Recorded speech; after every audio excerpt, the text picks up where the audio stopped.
C'est François Mitterrand a écrit politique en 1930. On va chercher un peu notre champ. Il y avait il y a 50 ans une consultation pour la fraternité. Il n'y a pas à rappeler les valeurs de la République, elles sont omniprésentes.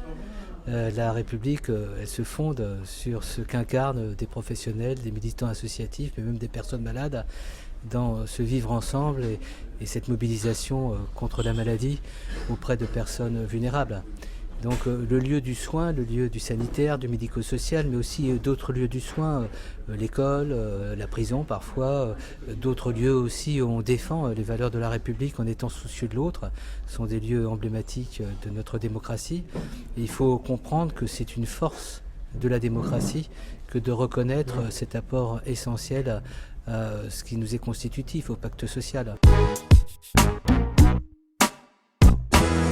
Je pense que lorsqu'on s'engage dans un métier qui touche au care, aux valeurs de la sollicitude, quand on est sensible à l'autre, en situation de vulnérabilité, qu'on soit soignant, qu'on soit encore une fois dans le sanitaire, dans le médico-social, mais aussi dans d'autres implications dans la cité, je pense qu'on a déjà une vocation, une capacité d'écoute, d'attention.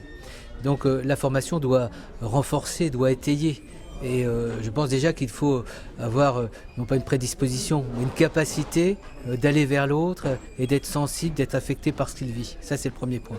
En ce qui concerne les formations, elles ne doivent pas être programmatiques, elles ne doivent pas être prescriptives. Il faut uniquement rappeler aux uns aux autres qu'on a la chance de vivre dans une démocratie. Qu'elle a des valeurs fortes, notre République, la liberté, l'égalité, la fraternité, et c'est pas uniquement pour mettre au frontispice des établissements publics, c'est à faire vivre, à incarner. Et quand on est sur le terrain, impliqué auprès de personnes qui ont précisément besoin de justice, de fraternité, de présence de l'autre, eh bien on fait vivre ces valeurs, c'est-à-dire on les défend, on les incarne. Ce qui est important, on le voit dans le domaine de l'éthique médicale, c'est d'avoir une capacité à reconnaître les situations exceptionnelles qui peuvent justifier des mesures exceptionnelles. Alors l'exception, c'est quelque chose de particulier. Vous savez qu'on n'est pas obligé de demander le consentement à une personne si elle n'est pas capable de consentir, mais si on doit intervenir d'une manière indispensable pour elle en urgence. Donc c'est aux politiques de déterminer si on est dans un contexte exceptionnel qui justifie non pas cette transgression, mais cet appel à la Constitution pour situation un peu exceptionnelle. Je ne fais pas de la politique. Uniquement, je transpose ce modèle et je pense que dans une démocratie, il faut qu'il y ait adhésion. Et il ne faut pas qu'il y ait unanimisme et que les gens puissent s'approprier un processus décisionnel. C'est la même chose dans le domaine de la santé ou de la médecine. Il faut que les gens puissent être associés et le sentiment qu'il n'y a pas d'arbitraire et qu'il n'y a pas de coup bas ou de trahison. Il faut de la transparence, il faut de la concertation et à un moment donné, si l'intérêt supérieur le justifie, c'est finalement à des gens qu'on a élus pour nous représenter, on leur a confié une responsabilité, à eux de l'assumer.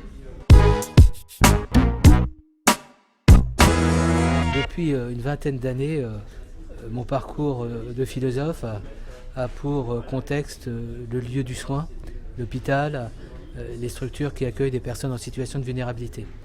Et au moment où on nous parle de refondation de la République, j'ai voulu contribuer à cette réflexion à travers une initiative à laquelle NIL est associé, c'est l'initiative Valeurs de la République du soin et de l'accompagnement, une mobilisation des professionnels de la santé, du sanitaire, mais au-delà sur les questions de la société, de la cité, qui aujourd'hui sont des urgences à penser.